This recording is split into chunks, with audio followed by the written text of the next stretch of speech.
अंतर्राष्ट्रीय खबरों पे सटीक विश्लेषण के साथ हाजिर हूं मैं, आपके साथ अभिलाषा पाठक, और मेरे साथ मेरे वरिष्ठ सहयोगी प्रणय उपाध्याय मौजूद हैं। और मसला जो है वो अमेरिका का है। पूरी दुनिया की नज़र जो है वो टिकी हुई है यूएस पे, क्योंकि ट्रंप अब अपने हाथ में सत्ता की कमान लेने वाले हैं। और प्रणय, ये अपने आप में एक बड़ा इवेंट है 20 जनवरी को जब वो सत्ता की कमान लेंगे, क्योंकि पहले से ही बहुत सारी एंटिसिपेशन है कि अगर ट्रंप आ गए तो पता नहीं क्या होगा। कैसे देखते हैं, क्या मायने हैं ट्रंप के वापसी की सत्ता में? ये 2.0 जो उनका होगा, इसके मायने समझाइए हमें। देखिए, ट्रंप और 2.0 जो है उसको लेकर इतनी चर्चा इसलिए भी हो रही है क्योंकि बीते 150 साल में शायद डोनाल्ड ट्रंप पहले ऐसे राष्ट्रपति हैं जिन्होंने एक चुनाव हारने के बाद दूसरी बार अपनी न केवल दावेदारी पेश की बल्कि वो चुनाव जीत भी लिया। और यही वजह है कि व्हाइट हाउस में एक बार फिर डोनाल्ड ट्रंप की एंट्री हो रही है। यानी ट्रंप 2.0 जो है वो व्हाइट हाउस में शुरू होने जा रहा है और ये शुरू होगा 20 जनवरी को। और डोनाल्ड ट्रंप जिस अंदाज के अंदर अपनी राजनीति करते हैं, बड़े बेबाक और बेलौस बेबाक अंदाज में, बिंदास अंदाज की उनकी राजनीति है। और उस राजनीति के अंदर अगर आप देखें तो जो कुछ वो करने जा रहे हैं, जिस तरीके से वो करने जा रहे हैं, उसको लेकर बहुत सारी चर्चा हो रही है। लेकिन डोनाल्ड ट्रंप ने, देखिए आप 6 नवंबर 2024 को रिजल्ट आए थे अमेरिका के चुनाव के, और उसके बाद 20 जनवरी तक करीब करीब 80 दिन का वक्त होता है। और इन 80 दिनों के अंदर अमेरिका की राजनीति नहीं, दुनिया के अंदर इसका असर महसूस किया जा रहा है कि डोनाल्ड ट्रंप आने के बाद क्या करेंगे। और उनके आने से पहले ही क्या क्या बदल गया। इजराइल और हमास के बीच करीब करीब 467 दिन से जो लड़ाई चल रही थी, उस पर संघर्ष विराम की डील हो गई। सबसे बड़ा पेच था वो, सबसे बड़ा पेच था। लेकिन वो जो डील है वो अनाउंस हो गई, अनाउंस की जो बाइडेन ने। लेकिन उसका श्रेय जिस तरीके से बेंजामिन नेतन्याहू ने डोनाल्ड ट्रंप को दिया, उन्होंने फोन किया और उन्होंने कहा कि पहले मैंने डोनाल्ड ट्रंप से बात की जो प्रेसिडेंट इलेक्ट है। जाहिर तौर पर पहले भी, चुनाव से पहले भी जब बेंजामिन नेतन्याहू अमेरिका गए थे अभिलाषा, तो उन्होंने फ्लोरिडा में मारा-लागो में जाके उनसे मुलाकात की थी। और इसकी एक पृष्ठभूमि भी है क्योंकि जो अब्राहम अकॉर्ड हुआ था जिस समय अमेरिका के राष्ट्रपति थे डोनाल्ड ट्रंप, उस दौरान इजराइल और फिलिस्तीन के विवाद को सुलझाने और उसको खत्म कराने के लिए उन्होंने एक पीस प्लान दिया था। तो उस दौरान भी बेंजामिन नेतन्याहू उनके साथ थे। इसलिए अब ये जो टीम है ये तो विदा हो रही है, लेकिन जाते जाते इस टीम ने ये अनाउंसमेंट कर दिया कि ये जो लड़ाई है या संघर्ष विराम जो है वो होगा। हमास जो है, आज ही इजराइल के कैबिनेट ने उस पर मंजूरी दे दी है और उसके बाद कल से यानी 24 घंटे के भीतर जो है हमास के पास जो लोग बंधक थे उनकी वापसी का सिलसिला शुरू हो जाएगा। और ये एक बहुत बड़ी चीज है। बिल्कुल, इसे भी ट्रंप का इफेक्ट माना जा रहा है। साथ ही ट्रंप का इफेक्ट माना जा रहा है जिस तरीके से दुनिया के बाजारों के अंदर इस समय हलचल है। अमेरिका का जो डॉलर है, आज आप देखें अमेरिका के डॉलर के मुकाबले जो रुपए का दाम है वो इस समय एक तरीके से कहा जा सकता है लोएस्ट पे पहुंच गया है और डॉलर इतना मजबूत हो गया है। अमेरिकन इकोनॉमी इस समय कंसोलिडेट कर रही है, तो ये भी डोनाल्ड ट्रंप का एक इफेक्ट माना जा रहा है। उसके बाद तो डोनाल्ड ट्रंप जो बातें कर रहे हैं वो इफेक्ट आप देख ही रही हैं। डोनाल्ड ट्रंप तो कह रहे हैं कि अमेरिका का नक्शा वो इतना बड़ा कर देने वाले, जिसके अंदर अमेरिका भी है, कनाडा भी है, ग्रीनलैंड भी है। इस तस्वीर पे बहुत ज्यादा चर्चा है सोशल मीडिया पे, इसको जरा समझाइए कि दावों में कितना दम है और जैसे ही वो आएंगे तो कौन से वो कदम उठा सकते हैं। देखिए, डोनाल्ड ट्रंप को अगर समझना हो ना अभिलाषा, तो उनको ना हमेशा एक रियल एस्टेट वाले कारोबारी के नजरिए से समझना चाहिए।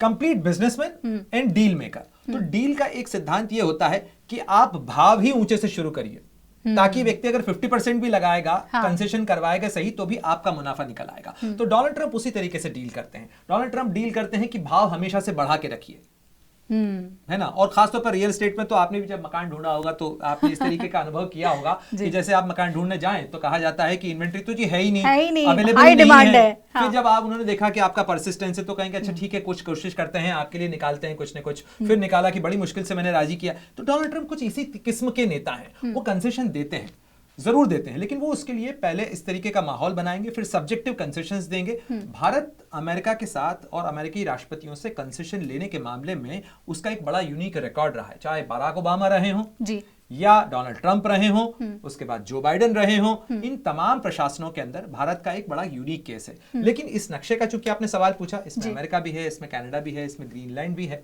फिलहाल ये कहा जा रहा है कि ये नक्शा जो है ये केवल भाव लगाने की बात है। इसमें ग्रीनलैंड के बारे में जरूर एक पॉसिबिलिटी है कि ग्रीनलैंड जो है वो उसको अमेरिका खरीद सकता है, लेकिन वो भी इतना आसान नहीं होगा क्योंकि वो डेनमार्क के पास है इस समय। लेकिन कनाडा अमेरिका का 51वां राज्य बनेगा। इसमें केवल बातें ज्यादा हैं और हकीकत कम। प्रणय, इसमें एक बात तो समझ में आती है कि ब्रांड डोनाल्ड के साथ ही वो एक ब्रांड अमेरिका बनाने में जुटे हुए हैं, और शायद जब वो सत्ता में आएंगे तो जब वो ऐसे ट्वीट्स करते हैं तो उससे यही समझ में आता है कि देखो ब्रांड डोनाल्ड जो है वो वही बनाएगा, ब्रांड ट्रंप ही बनाएगा ब्रांड यूएस, है ना। तो ये तस्वीरें कुछ ऐसी ही बताती हैं। अच्छा, आपने बाइडेन का जिक्र किया तो क्यों ना जरा हम उन्हें भी डिस्कस कर लें।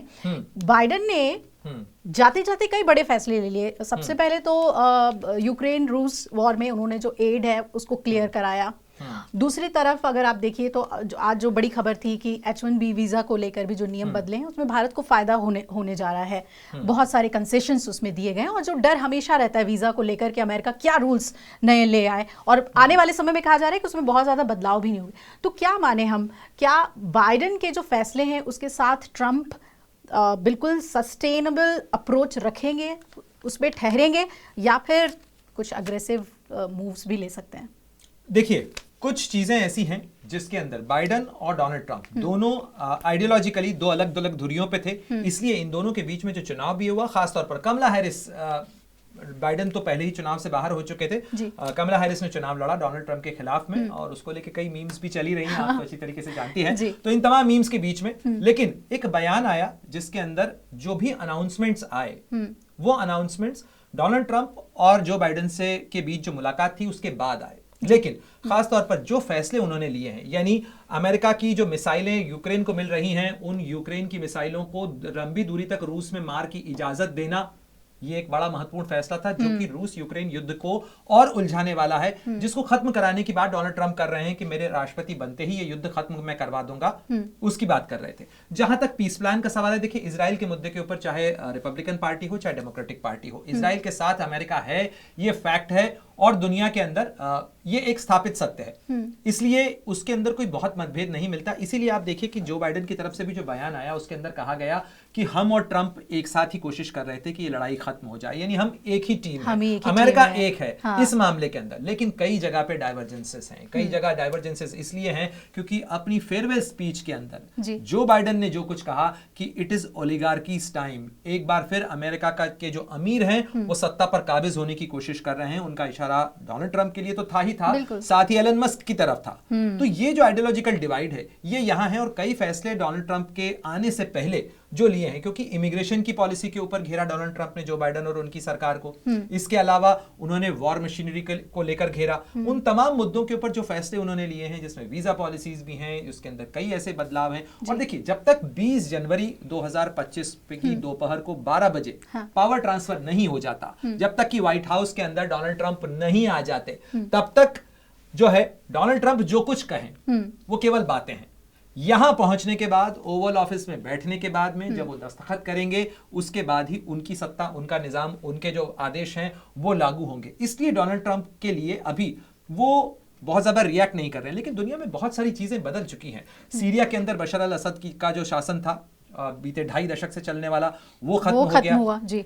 कई ऐसी चीजें हुई हैं, आप देखिए कि टेक्नोलॉजी से लेकर, बाजार से लेकर जो जियोपॉलिटिक्स तक कितनी चीजें बदल गई। फेसबुक, जिसकी पेरेंट कंपनी मेटा है, उसने अनाउंस कर दिया कि उसकी पॉलिसी ही चेंज होने जा रही है, अब वो फैक्ट चेक नहीं करने जा रहा है, और उसने जो है यूजर जनरेटेड फैक्ट चेक का प्रोविजन कर दिया है, जैसा कि ट्विटर और एक्स के ऊपर अवेलेबल है। इसके अलावा एआई के अंदर बहुत सारे चेंजेस हो रहे हैं। इसके अलावा टेस्ला, स्पेसएक्स, आप सोचिए कि टेस्ला का जो शेयर है वो नवंबर से लेकर अभिलाषा अभी तक करीब करीब 66-70% तक बढ़ चुका है।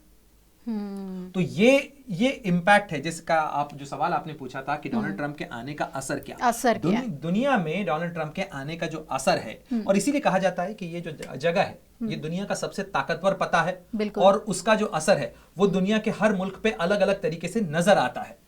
ये बिल्कुल बहुत आपने बड़ी बात कही, क्योंकि बाइडेन की भी हमने चर्चा कर ली, और एक बार फिर से वही मीम का रेफरेंस लेते हुए कमला हैरिस की भी बात कर लेते हैं। वो जो वाकया था, जरा वो वीडियो भी दिखा दीजिए हमारे दर्शकों को। देखिए, वीडियो तो खुद डोनाल्ड ट्रंप ने उसको ट्वीट किया है, और उस और ये एक बहुत ही हिम्मत वाली बात है ये कि उसके पूरी डायलॉग्स के साथ इसको डाला है इन्होंने कि दोनों में क्या बात हो रही है, ओबामा में और उनमें क्या बात हो रही है, और इसमें हिलरी भी नजर आ रही है, कमला हैरिस भी नजर आ रही है। हाँ, इसमें कैसे देखिए कमला हैरिस के राजनीतिक भविष्य को, क्या देखिए उनका क्या होगा? देखिए, कमला हैरिस का राजनीतिक भविष्य, कमला हैरिस के सामने इस समय तो चुनौती है, और खासतौर पर अमेरिका के अंदर वाइस प्रेसिडेंशियल कैंडिडेट अगर कोई चुनाव हारा हो तो उसके लिए वापस चुनावी रेस में कमबैक करना, अगले चुनाव के अंदर चुनाव लड़ना मुश्किल है, उम्मीदवारी हासिल करना बहुत मुश्किल है उनके लिए। हालांकि डोनाल्ड ट्रंप उसका एक नमूना है, एक उदाहरण है, उन्होंने कमबैक किया है। कमला हैरिस के पास में ये मौका है अभी फिलहाल, उनको लेकर चर्चाएं चल रही हैं कि कैलिफोर्निया के अंदर, जो कि अमेरिका का एक बड़ा राज्य है, कैलिफोर्निया के पास में जो इलेक्टोरल कॉलेज वोट्स हैं वो बहुत ज्यादा हैं। कैलिफोर्निया के गवर्नर का पद जो है उसमें गैविन न्यूसम के बाद में कमला हैरिस जो है वो चुनाव लड़ सकती हैं, गवर्नर का चुनाव। और अगर वो गवर्नर का चुनाव लड़ती हैं तो एक बार फिर अमेरिका की राजनीति के अंदर वो रेलेवेंट रहेंगी, और रेलेवेंट रहने के साथ साथ वो एक काउंटर नैरेटिव जो है वो काउंटर नैरेटिव वो दे पाएंगे। हालांकि अभी तक ना तो कमला हैरिस की तरफ से कोई ऐलान किया गया है, ये अभी केवल चर्चाएं हैं, लेकिन ये चर्चा भी चल रही है। हालांकि आप इसमें देखिए, इसीलिए नजरें लगी हुई हैं डोनाल्ड ट्रंप की कि कमला हैरिस क्या कर रही हैं, और कमला हैरिस को लेकर ये इस मीम के अंदर भी है कि काफी देर तक इन दोनों की बात जो है वो कमला हैरिस को लेकर हुई, और ये जो मीम है ये मीम खुद डोनाल्ड ट्रंप ने ट्वीट किया है। तो आप देखिए कि 14 जनवरी को उन्होंने खुद, जो इतनी चर्चा हुई डोनाल्ड ट्रंप के पास में, अगर आप उनका कम्युनिकेशन देखें तो वो खुद, उन्हें किंग ऑफ मीम्स कहा जाता है, वो खुद अपने मीम्स जो हैं वो शेयर करते हैं अपने सोशल मीडिया पे, जबकि आमतौर पर नेता जो हैं वो बचते हैं, डिप्लोमेटिक स्टैंड होता है उनका, लेकिन ये तो बिल्कुल अपने हिसाब से ही चलते हैं। और ये जो मीम है वो तो सोशल मीडिया पे छाया रहा। अब देखना होगा प्रणय कि जिस दिन ओथ सेरेमनी होगा उस दिन क्या क्या तस्वीरें सामने आती हैं। ओथ को लेकर एक बहुत महत्वपूर्ण और जरूरी जानकारी यह है कि देखिए, इस ओथ के लिए ये जो तैयारियां हैं, ये जो रिपब्लिकन पार्टी है उसने कुछ समय पहले ये तस्वीर शेयर की थी। आप देखिए कि कितनी तैयारियां हो रही थी। ये जो तैयारियां थी ये वो जगह है जहां आमतौर पर अमेरिकी राष्ट्रपति का जो शपथ ग्रहण समारोह होता है इस जगह पर होता है। सारे गेस्ट, जो स्पेशल वीवीआईपी गेस्ट होते हैं वो यहाँ बैठते हैं, जो कैबिनेट के सदस्य होते हैं उनके लिए सीट्स होती हैं, और जो सारा पूरा प्रोग्राम होता है वो सारा लाइनअप यहीं पर होता है। लेकिन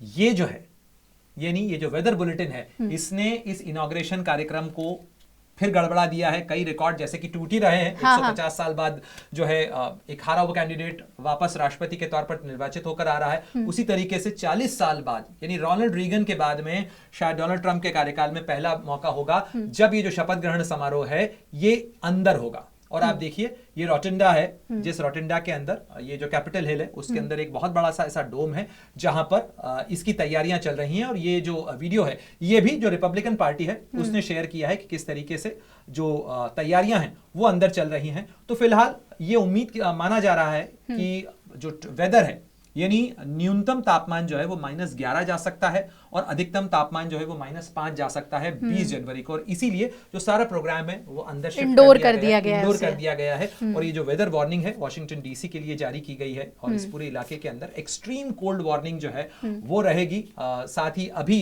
कुछ देर पहले मैं अमेरिका में बात कर रहा था तो वहां पता चला कि जो है इस समय बारिश हो रही है और स्नो स्टॉर्म भी हो सकता है, यानी जो बर्फीला तूफान है वो भी आ सकता है। तो यही वजह है कि फिलहाल ये जो आयोजन है वो चेंज किया गया है, अंदर किया गया। जल्दी से मैं आपको ये कार्यक्रम भी बता देता हूं। देखिए, जो सैटरडे को, यानी आज जो है कार्यक्रम शुरू हो जाएगा। Presidents reception and firework at Trump Sterling होगा। इसके अलावा कैबिनेट का रिसेप्शन होगा, वाइस प्रेसिडेंट्स डिनर होगा, यानी अपनी टीम के लोगों से मिलेंगे डोनाल्ड ट्रंप। उसके बाद कल आर्लिंगटन नेशनल सिमेट्री जो है, जैसे हमारे यहाँ पे इंडिया गेट है, हमारे यहाँ पे जैसे युद्ध स्मारक है, वॉर मेमोरियल, उसी तरीके से अमेरिका के अंदर आर्लिंगटन नेशनल सिमेट्री है, वहां पर जाकर जो रीथ लेइंग सेरेमनी है वो होगी। इसके अलावा एक विक्ट्री रैली भी कल डोनाल्ड ट्रंप संबोधित करेंगे। Make America great again victory rally होगी। इसके अलावा कैंडल लाइट डिनर होगा जिसके अंदर ट्रंप रहेंगे और ट्रंप का भाषण यहां भी होगा। इसके अलावा ये 20 जनवरी का कार्यक्रम रहने वाला है। सेंट जॉन चर्च में वो जाएंगे। उसके अलावा जो स्वेरिंग इन का कार्यक्रम है वो होगा। फेयरवेल होगा जिसके अंदर सारे पूर्व राष्ट्रपति, उपराष्ट्रपति आएंगे, सभी का फेयरवेल। और आपको पता है बराक ओबामा से जरूर बात करते हुए नजर आ रहे थे, लेकिन उनकी जो पत्नी है मिशेल ओबामा, वो पहले ही ऐलान कर चुकी हैं कि वो डोनाल्ड ट्रंप के शपथ ग्रहण समारोह में नहीं जाएंगे। और डोनाल्ड ट्रंप खुद भी नहीं गए थे जो बाइडेन के शपथ ग्रहण समारोह में। जो वो दिखाते हैं वो नहीं होता, और जो नहीं होता है वो देखिए बिल्कुल। और उसके बाद प्रेसिडेंशियल परेड होगी। हालांकि परेड का कार्यक्रम में थोड़ा सा बदलाव किया गया है मौसम को देखते हुए, इसलिए कैपिटल वन अरीना एक जगह है, वहां पर डोनाल्ड ट्रंप जाएंगे और वहां पर जो लोग देखने के लिए आए हैं, क्योंकि इसके लिए तो टिकट इश्यू कर दिए गए थे, वहां पर वो पहुंचेंगे, उनको संबोधित करेंगे। इसके अलावा फिर ओवल ऑफिस में, यानी औपचारिक रूप से 12 बजे के बाद वो अपने दफ्तर में पहुंचेंगे, पहले साइनिंग करेंगे। एक बहुत रोचक चीज है जो कि कम दर्शकों को पता होगी, कम लोगों को इस बारे में जानकारी होगी कि जब शपथ ग्रहण समारोह हो रहा होता है, लगभग उसी दौरान व्हाइट हाउस के अंदर सारा सामान चेंज किया जा रहा होता है। अच्छा। जी हाँ, यानी व्हाइट हाउस के अंदर एक राष्ट्रपति का जाना और दूसरे राष्ट्रपति का आना, इस दौरान जो टाइम होता है जब दोनों राष्ट्रपति किसी कार्यक्रम के लिए बाहर है, यानी जो आउटगोइंग राष्ट्रपति है वो शपथ ग्रहण समारोह में उनका परिवार गया हुआ है, जो नए राष्ट्रपति आने वाले हैं अभी उन्होंने शपथ नहीं ली है, इसलिए वो व्हाइट हाउस में ना तो आते हैं ना उनका सामान आता है, और उस दौरान नए राष्ट्रपति की पसंद के अनुसार पूरा फैब्रिकेशन चेंज किया जाता है, अंदर सारी तस्वीरें चेंज होती हैं। यानी नया राष्ट्रपति जब आता है तो उसे अपने घर की तरह महसूस होता है। यानी जो पहले से काम कर लिया जाता है, चीफ ऑफ स्टाफ एक बहुत महत्वपूर्ण पद होता है, बहुत और चीफ ऑफ स्टाफ जो है ये सारी चीजें जो है वो नेगोशिएट होती है। यानी आप अगर जाएं यहां पर, हम इसको स्ट्रीट व्यू में करने की कोशिश करते हैं, तो ये देखिए, ये है व्हाइट हाउस, और ये व्हाइट हाउस के अंदर की जो तस्वीरें हैं, उन अंदर की तस्वीरों के अंदर अगर आप देखें तो यहां पर आपको ये समझ में आएगा कि इन तस्वीरों के साथ साथ ये जो कमरे हैं अंदर बने हुए, इन कमरों के अंदर आप ऐसे अगर चलते हैं यहां से अंदर, तो ये अलग अलग रूम्स हैं, और इन रूम्स के अंदर ही जो है वो इस तरीके से सारी जो व्यवस्था, ये देखिए, ये जैसे रेड रूम है, अब यहाँ पर जो सजावट होगी, कौन सी तस्वीर राष्ट्रपति को पसंद है, इस तरीके के कई ये बदल सकता है। हाँ, इसमें से कुछ ऐसे हैं जो कि वहीं रहते हैं, जो डेकोरेशन का हिस्सा है, लेकिन कई जो तस्वीरें ऐसी होती हैं, यानी जब टेबल पर जाएंगे राष्ट्रपति तो उनके परिवार की जो तस्वीरें हैं वो वहां पर मौजूद होंगी। इस तरीके का जो इंतजाम है वो वहां पर रखा रहेगा। देखिए, इस तरीके से जो सीढ़ियां जाती हैं यहां पर, ठीक है, यहां से आप आगे जाएं तो इस तरीके से ये जो पूरा डेकोरेशन है, ये सारी चीजें उस हिसाब से चेंज होती हैं। इस तरीके से आप सीढ़ी से जाते हैं ऊपर, और फिर एक एक विंग के अंदर जाने पे आपको वो सारी चीजें जो हैं वो नजर आएंगी। ये व्हाइट हाउस के अंदर के कॉरिडोर्स हैं जो कि आप पब्लिक डोमेन में आप देख सकते हैं। हाँ। तो ये जो सजावट है प्लस जो पर्सनल लिविंग एरिया है, वहां पर सारा बदलाव हो रहा होता है, और वो करीब करीब 4 से 6 घंटे का टाइम होता है, जिस दौरान हड़बड़ी में, ताबड़तोड़ में, क्योंकि पुराने राष्ट्रपति का सामान पैक करना है। और आप सोचिए कि एक व्हाइट हाउस जैसी जगह के अंदर अभिलाषा, अगर 6 घंटे के अंदर आपको पूरा चेंज करना है, यानी पर्दे नए राष्ट्रपति को कौन से कलर के पसंद हैं, उनकी पत्नी को किस तरीके की चीजें पसंद हैं, उस अनुसार सारी जो सजावट है वो चेंज की जाती है। पुराने राष्ट्रपति का सारा सामान पैक होता है। मतलब इधर शपथ ग्रहण चल रहा है और एक की विदाई और एक की आमद। क्या बात है। दोनों को लेकर ये जो सबसे ट्रांजिशन का टाइम, इसे पावर ट्रांजिशन कहा जाता है व्हाइट हाउस के अंदर, और उस दौरान जबरदस्त हलचल होती है। यानी उस तरफ जो व्हाइट हाउस का स्टाफ है उसके पास इतनी फुर्सत नहीं होती है कि वो जो सेरेमनी है उसको देख सके, क्योंकि उसे तो तैयारी करनी होती है नए राष्ट्रपति के आने की, क्योंकि 12 बजे के बाद नए राष्ट्रपति का काफिला जब आता है, जैसा मैंने आपको प्रोग्राम बताया, उसमें लिखा है वो ओवल ऑफिस में आएंगे, तो उस ओवल ऑफिस के अंदर उनके बैठने, उनके दस्तखत करने से पहले वो सारी चीजें, सजावट तैयार हो जानी चाहिए। उनको कौन सी फोटोग्राफ्स पसंद हैं, उनके ओवल ऑफिस में क्या है। यहां पर हालांकि डोनाल्ड ट्रंप को लेकर एक खास चीज ये है कि वो पहले भी व्हाइट हाउस में रह चुके हैं, हाँ। इसलिए उनकी पसंद नापसंद और उनकी जो चीजें हैं उनको लेकर व्हाइट हाउस का जो स्टाफ है, क्योंकि एक स्टाफ ऐसा भी होता है जो परमानेंटली व्हाइट हाउस में काम करता है, तो चाहे उनके शेफ्स हों, बाकी चीजें, तो उनके पास में एक पुराना प्रोटोकॉल बना होता है जिनका वो इस्तेमाल कर सकते हैं नए राष्ट्रपति के लिए तैयारियां करने में, और इस बारे में परिवार के साथ भी लगातार उनका कोऑर्डिनेशन चल रहा होता है। तो ये काफी इस समय अमेरिका की राजनीति के लिए भी, व्हाइट हाउस के लिए भी बहुत गहमा गहमी वाले कुछ अगले घंटे हैं।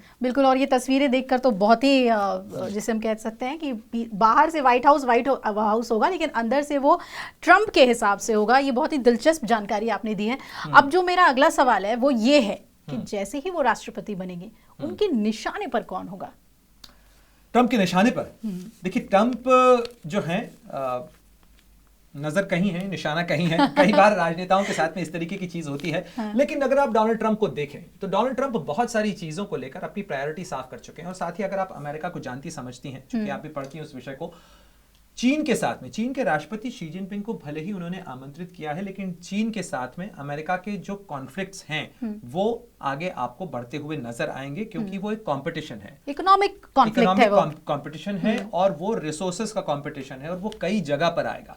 इसलिए चीन के साथ में, चीन एक तरीके से उनके निशाने पर रह सकता है। चीन के साथ हालांकि वो संबंध साधने की कोशिश जरूर करेंगे, क्योंकि वो भी बिजनेसमैन है, चीन को भी एक ट्रेड ओरिएंटेड कंट्री कहा जाता है, बिल्कुल, और इसलिए चीन उनको साधने की कोशिश जरूर करेगा, लेकिन डोनाल्ड ट्रंप कितना सध पाएंगे चीन से, ये अभी देखना होगा। साथ ही जिस तरीके से ईरान के साथ उनके संबंधों की तलखी रही है, उनके ऊपर हमलों को लेकर भी लगातार ये बयान सामने आए कि ईरान के निशाने पर डोनाल्ड ट्रंप है, इसलिए डोनाल्ड ट्रंप की नीतियां ईरान को लेकर क्या होंगी, ये देखना होगा। ईरान को तो मुझे नहीं लगता वो बख्शेंगे, ये देखना होगा। देखिए, डोनाल्ड ट्रंप जो है उन्होंने ओबामा के समय में जो JCPO हुआ था उसको उन्होंने खारिज किया, लेकिन उसके बाद उन्होंने ईरान के साथ में कुछ बैक चैनल करने की कोशिश भी की थी। हालांकि उस दौरान जो कासिम सुलेमानी की घटना हुई थी इराक के अंदर, उससे मारा गया था, जो ईरानी फौज के IRGC के कमांडर थे, उसके बाद ईरान और अमेरिका के रिश्तों के अंदर बहुत तलखी आई थी। इसलिए ईरान के खिलाफ अमेरिका क्या करता है, डोनाल्ड ट्रंप क्या नीतियां अपनाते हैं, ये एक तरीके से होगा, उनके निशाने पर होगा। इसके अलावा खासतौर पर जो इजराइल जो इस समय जो आतंकी संगठन है, या चाहे हूथी हो या हमास हो, हिजबुल्लाह हो, इन संगठनों के खिलाफ हालांकि काफी कमजोर किया गया है, लेकिन उनके खिलाफ क्या होता है ये भी देखना होगा, क्योंकि उसके भी निशाने पे हैं। अगर वो ये पीस डील बनाने की बात कर रहे हैं, उस पीस प्लान के ऊपर अगर वो वापस लौट रहे हैं, तो उस पीस प्लान के अंदर क्या होगा, ये भी एक नजरिए वाली चीज होगी। दूसरी बात, रूस के साथ वो क्या करते हैं, वो नेटो के साथ में क्या करते हैं, क्या फंडिंग कम करते हैं, व्लादिमीर ज़ेलेंस्की को क्या वो छोड़ते हैं, मतलब अपने हाल पर छोड़ते हैं, हाँ, या वो मदद देते हैं, ये ऐसी कई सारी चीजें होंगी। इसके अलावा किम जोंग उन के साथ में उन्होंने सिंगापुर के अंदर उस समय वार्ता की थी, सीधी बातचीत की थी। अमेरिका के किसी राष्ट्रपति की उत्तर कोरिया के किसी तानाशाह के साथ सीधी मुलाकात पहली घटना थी जो उनके पिछले कार्यकाल में हुई थी। क्या वो सूत्र वहां से पकड़ने की कोशिश करते हैं? अभी ऐसी बहुत सारी चीजें हैं जिन पर देखना होगा। और सबसे बड़ा सवाल, सबसे बड़ा जो मुद्दा है कि ट्रंप के निशाने पर कौन होगा, तो ट्रंप के निशाने पर होंगे डंकी रूट वाले। अच्छा, जो डंकी रूट से अमेरिका जाने की कोशिश करते हैं, वो जाहिर तौर पर ट्रंप के निशाने पर होंगे, क्योंकि ये ट्रंप के लिए न केवल चुनावी मुद्दा है, बल्कि ये उनकी राजनीति, उनकी इस जीत का आधार है। आप सोचिए कि 2016 में भी जब ट्रंप चुनाव जीते थे, तब भी उन्होंने इलीगल इमिग्रेंट्स का मुद्दा बनाया था। इस बार भी वो इलीगल इमिग्रेंट्स के मुद्दे को लेकर ही चुनाव में गए थे, वहां से वो जीते हैं। इसलिए उनका सारा जोर होगा उस डंकी रूट के ऊपर। इसका जो एक तरीके से कहा जा सकता है, इसके निशाने पर या उनकी जो नीतियां हैं उसके प्रभाव की आंच उन लोगों पर भी आ सकती है अभिलाषा, जो अपने वीजा के कारण मुश्किलों का सामना कर रहे हैं, क्योंकि अमेरिका के अंदर वीजा नीतियां जो है वो सख्त होने वाली हैं अगले कुछ समय के अंदर। वो धीरे धीरे रिलीज करेंगे, लेकिन शुरुआत में वो जो शुरुआत करते हैं डोनाल्ड ट्रंप, वो हमेशा सख्ती के साथ करते हैं, तो उस सख्ती के अनुसार देखना होगा। बिल्कुल, यानी कि अगर देखें तो काफ़ी चुनौतियां भी रहेंगी इनके लिए, क्योंकि जो इंटरनल जो मैटर्स हैं वो तो इनको देखने ही होंगे, उसको लेकर ये अग्रेसिव रहेंगे, और जो जियोपॉलिटिकल इश्यूज हैं अमेरिका के वो भी महत्वपूर्ण है। बहुत आखिर में एक सवाल बहुत ही महत्वपूर्ण हो जाता है कि हमारे पर्सपेक्टिव से, यानी भारत के नज़रिए से, क्योंकि बांग्लादेश के मुद्दे पर भी उन्होंने अपना रिएक्शन दिया था। क्या लगता है आपको, जिस तरीके से अमेरिका कई मामलों में हस्तक्षेप करता है, खुल के बोलता है, बांग्लादेश के साथ जो हमारे रिश्ते हैं, या चीन के साथ जिस तरीके से टॉक्स हुए बॉर्डर डिस्प्यूट्स को दूर करने के लिए, इसमें क्या रोल हो सकता है ट्रंप का? देखिए, उनका जो सारा फोकस है, मेक अमेरिका ग्रेट अगेन, उनका सारा फोकस अमेरिका केंद्रित है, अमेरिका के हित के मुताबिक है। वो अमेरिका के राष्ट्रपति हैं, अमेरिका के लिए भी इस समय फिक्रमंद हैं, इसलिए वो सबसे पहले अमेरिका के हित की बात करेंगे। जहां तक भारत का सवाल है, देखिए, हम बिल क्लिंटन के बाद से लेकर भारत और अमेरिका के रिश्तों के अंदर बीते करीब 2.5 दशक का इतिहास देखें, 25 सालों का इतिहास देखें अभिलाषा, तो साफ नजर आता है कि अमेरिका को भारत की जरूरत है। भारत के पास में बड़ा बाजार है, अमेरिका को अपनी टेक्नोलॉजी से लेकर अपने प्रोडक्ट्स के लिए, अपने हथियारों के लिए भी एक बड़ा बाजार नजर आता है। साथ ही चीन के मुकाबले अगर कोई खड़ा हो सकता है तो वो भारत है। इसलिए अमेरिका के किसी भी राष्ट्रपति के जियोपॉलिटिकल गेम के अंदर भारत फिट होता है एक अलाई के तौर पर। कुछ मुद्दे हैं, ट्रेड को लेकर मुद्दे हो सकते हैं, टैरिफ को लेकर मुद्दे हो सकते हैं। हमको याद है कि पिछली बार जब डोनाल्ड ट्रंप राष्ट्रपति थे, उस दौरान उन्होंने हार्ले डेविडसन की जो बाइक है उसको लेकर मुद्दा बनाया था उन्होंने, और वो कई बार ट्वीट करते रहते थे इस मामले को लेकर। उन्होंने मुद्दा बनाया कि हार्ले डेविडसन को लेकर, क्योंकि भारत में बाइक्स का बाजार बहुत ही कॉम्पिटिटिव बाजार है, हम एक्सपोर्ट भी करते हैं, इसलिए हार्ले डेविडसन को लेकर वो चाहते थे कि भारत में टैरिफ कम हो और हार्ले डेविडसन भारत के अंदर बिके। उसको लेकर काफी दिन तक जद्दोजहद चली। अब चूंकि एलन मस्क उनके साथ में है, और एलन मस्क ही नहीं, कई भारतीय मूल के चेहरे उनके साथ में, लेकिन वो सारे लोग भारतीय नहीं हैं, बल्कि वो अमेरिकी हैं। इसलिए उन लोगों के साथ में होने के बावजूद आपको कुछ चीजें देखने को मिलेंगी भारत के नजरिए से। जो लोग भारत के खिलाफ रहे, जो अमेरिका की जमीन का, गुरपतवंत सिंह पन्नू से लेकर बहुत सारे ऐसे लोग हैं जो कि एंटी इंडिया कैंपेन के आधार पर चल रहे थे, उनको किसी बहुत खास समर्थन की उम्मीद डोनाल्ड ट्रंप से नहीं करना चाहिए। लेकिन ट्रेड और टैरिफ के मुद्दे के ऊपर भारत को सतर्कता से नेगोशिएट करना होगा डोनाल्ड ट्रंप के साथ में, क्योंकि डोनाल्ड ट्रंप जो है वो बहुत सारी चीजों को सेल करना चाहेंगे। वो चाहेंगे कि भारत ट्रेड बैरियर्स जो है वो कम करे। भारत अगर ट्रेड बैरियर कम करता है तो उसी का दबाव है जो आपको रुपए के अंदर इस समय दबाव महसूस हो रहा है, वो उन्हीं नीतियों का दबाव है, उसी की आशंका का दबाव है जो डोनाल्ड ट्रंप अपना सकते हैं। तो ये एक बड़ी चिंता है भारत की। इसके अलावा भारत की एक चिंता इस चीज को लेकर भी होगी कि डोनाल्ड ट्रंप वीजा नीति में क्या बदलाव करते हैं, क्योंकि अगर वो सख्ती बढ़ाते हैं तो भारत के जो पेशेवर हैं, भारत के जो कारोबारी हैं वो जाते हैं। लेकिन ओवर आर्चिंग अगर आप देखें, आर्च अगर देखें तो उसके अंदर आपको नजर आएगा कि अमेरिका की जरूरत भारत है और भारत की जरूरत अमेरिका है। इसलिए भारत और अमेरिका के अंदर आपको रिश्तों की साझेदारी पटरी से उतरती हुई नजर नहीं आएगी। उसकी रफ्तार धीमी भी हो सकती है, तेज भी हो सकती है, लेकिन वो गाड़ी बढ़ेगी आगे। और पिछले रेजिम से अलग भी हो सकती है। पिछले रेजिम से अलग कई मायनों में हो सकती है, लेकिन पिछले रेजिम में भी देखिए डोनाल्ड ट्रंप काफी आत्म केंद्रित, आत्ममुग्ध नेता हैं, तो इसलिए डोनाल्ड ट्रंप को मनाना भी बहुत सारी चीजों के अंदर आसान होता है। You just flatten him and flatter him, और वो जो है उनसे बहुत सारी चीजें कराई जा सकती हैं। लेकिन आपको डोनाल्ड ट्रंप को बहुत सारी चीजों के अंदर साधना पड़ेगा। जैसा कि कहा जाता है उनके बारे में कि वो जो कहते हैं उसको फेस वैल्यू पे नहीं लेना चाहिए, बल्कि इंटेंट वैल्यू पे लेना चाहिए। वो करना क्या चाहते हैं उसको देखना चाहिए। पाकिस्तान का जहां तक सवाल है, पाकिस्तान को लेकर आपको याद होगा 2016 में तो उन्होंने 2017 में तो उन्होंने पहला ही ट्वीट ये कहते हुए किया था कि इस कंट्री ने अमेरिका को धोखा दिया है, अरबों डॉलर हमने दिए और इन्होंने हमको आतंकवादी दिए।